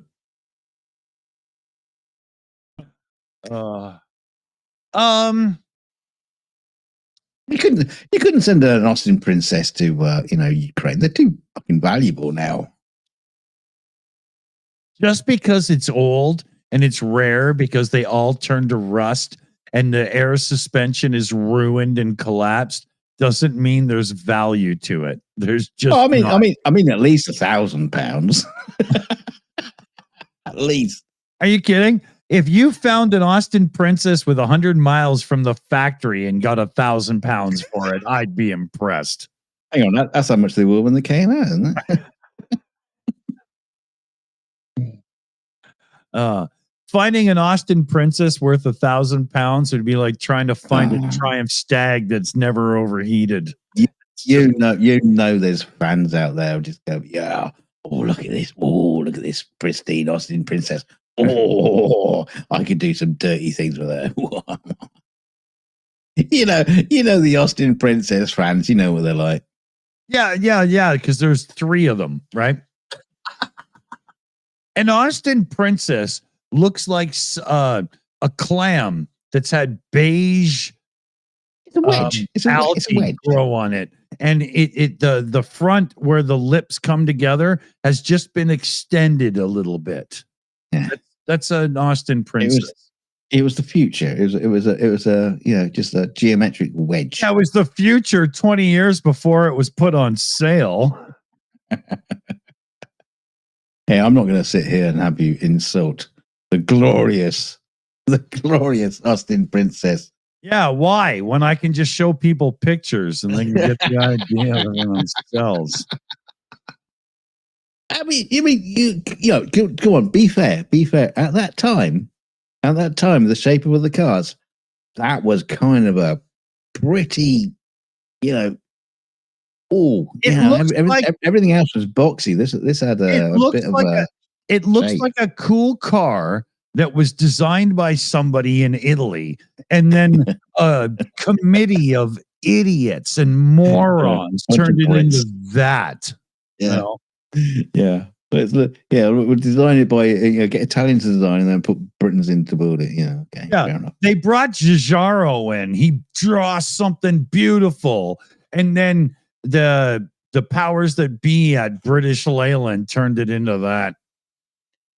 Come on, let's be fair here, because there are a lot of concept cars back in those days. I remember pouring through books and magazines of concept cars. Oh, these are so cool! And you'd even see that in the motor when we used to have motor shows. You remember that? Remember those days? Yeah, have motor shows, and there would all be these concept cars, and they all look so cool. And then the production model comes out, and it's not that then. Yeah. It's not that cool car. It's a box with wheels on it. Yeah, thanks. Somebody in the chat said that's not a Princess. Yeah, that's the other one, the 4-door one. Hold on here. I'll get you the 2-door one because it's a lot better. Hold on. Yeah, here we go. Hold on. I'll get it up. Yeah. Oh, no, that's the 4-door one as well. Oh, I don't remember a 2-door one. Oh, God. That's the crusher of dreams. You're excited because your dad's going to the dealers to get a new car, and you're thinking, oh yeah, we could get a Mustang, a Capri, something amazing. Oh fuck! I kind of like that one. I like that. I like the wheels. I like the color. Yeah, it's cool. I like it. Can you just make it run now, please? That's not possible. It was built in the Midlands. What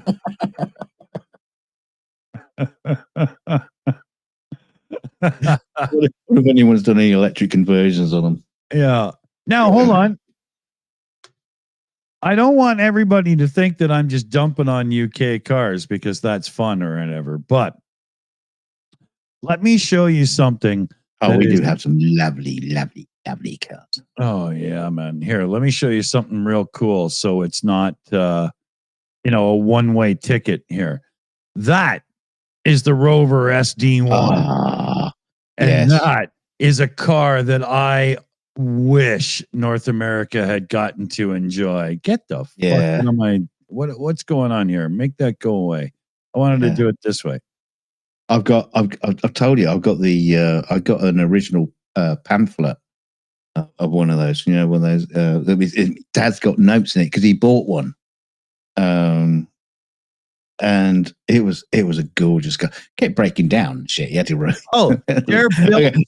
loads of holidays we went on to go. Oh, get. He has to go and try to find a new water pump for the car and all that kind of stuff. They're built so bad that you can see air gaps when the door is closed. You can still see outside. They're terribly built, and it ruined the car. I wouldn't go that far because it was a gorgeous car. Really glorious. And sumptuous, and you really felt luxurious inside. And when Tom Walkinshaw, TWR Racing, decided to take these things racing near the end of their life, Lord Thunder and Jeebus, man, did they fucking do well? They were awesome. They made some powerful cars. I think my dad had the 2.6 liter one. There was a 3.5. There was a 2.3 liter. The 3.5 was it started as a 3. But the 3.5 was the aluminum 8-cylinder that was originally a Buick engine, but it became your Chevy 350 small block in Europe or in Britain, right? Yeah, the Rover V8, that was an awesome engine. I can't believe in North America they're like, no, we don't want that. Why? Well, it's too small and it's made out of that aluminium stuff. It was actually a great engine. Americans just didn't want it. Yeah, it's a great way to smuggle in aluminium into the country. Mm-hmm. You just had to wait for them to rot. Yeah, I mean, they didn't make the bodies out of aluminium because they just rusted. I think that was the thing that in the end that happened to my dad's car. Because he kept it for years, and I think that was just what it eventually killed it. It just rusted. Oh yeah, they were made out of the same exterior body that like a Lancia Beta Coupe or whatever was built out of, right? You know, it's a beautiful car. You drive it through a puddle, oh, it's over. You know, you know. Hey, what's that pile of rust in the driveway? Shit, did it rain yesterday? Yep. Oh, that's our car. Well, yeah. Yeah, where did we park? It doesn't matter. Just won the rust. Yeah, there it is. Exactly. Yeah. Did it rain? Oh, yeah. Look for the water with the trail of red in it. That'll be our car. Right? The velour seats are still okay, just a bit soggy. Yeah. Too bad, too. Well, shit. You know, we should. Do we leave everybody with good consumer advice, or we should try? We'll be doing that pretty much. Buy beige computers because don't buy a Tesla. Now you don't have to go to the dealership and burn 25 of them down to the ground. It's an option in your life. You just don't have to. But don't buy a Tesla. You don't want to buy. You could buy one of those Teslas. How many was sold in Canada just before they took the you had that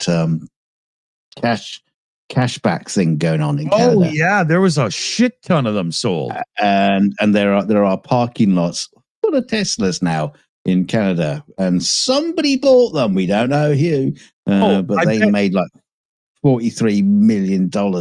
I bet every one of them's about to be reported stolen, and will show up in like, you know, well, Mexico. Yeah, some iron belt kind of place or something, you know.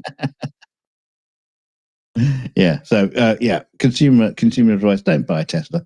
Don't buy a Tesla. Okay, Teslas are bad. Okay. Yeah.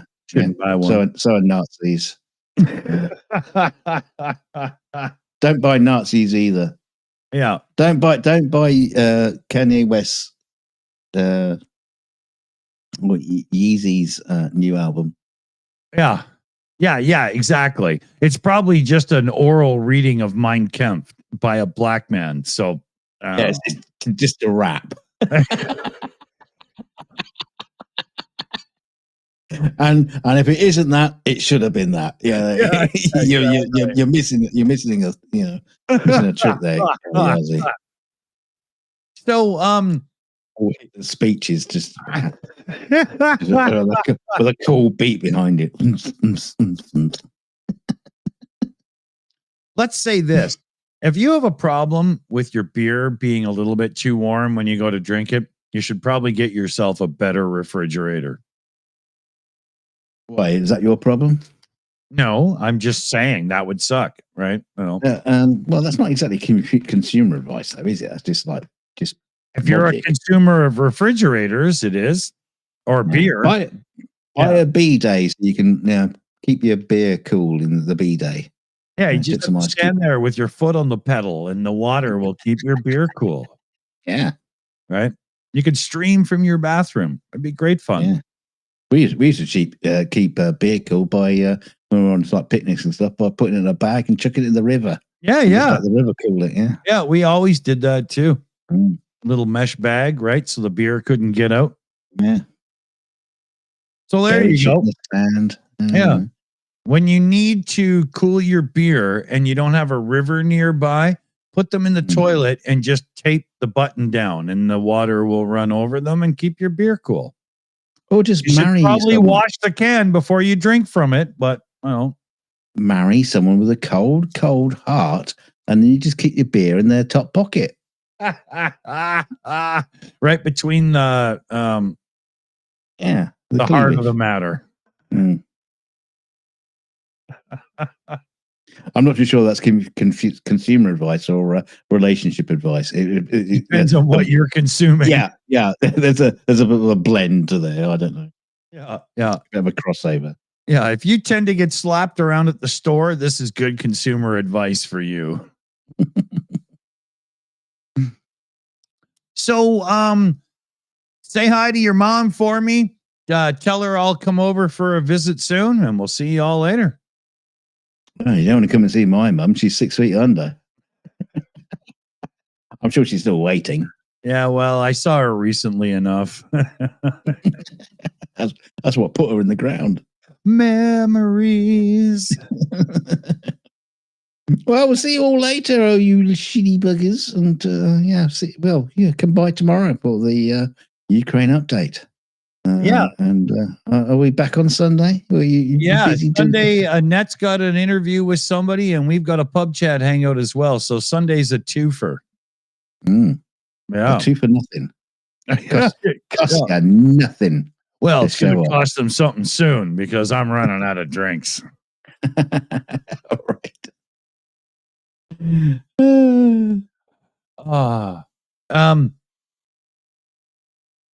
Yeah. Press the fucking button. Get on with it.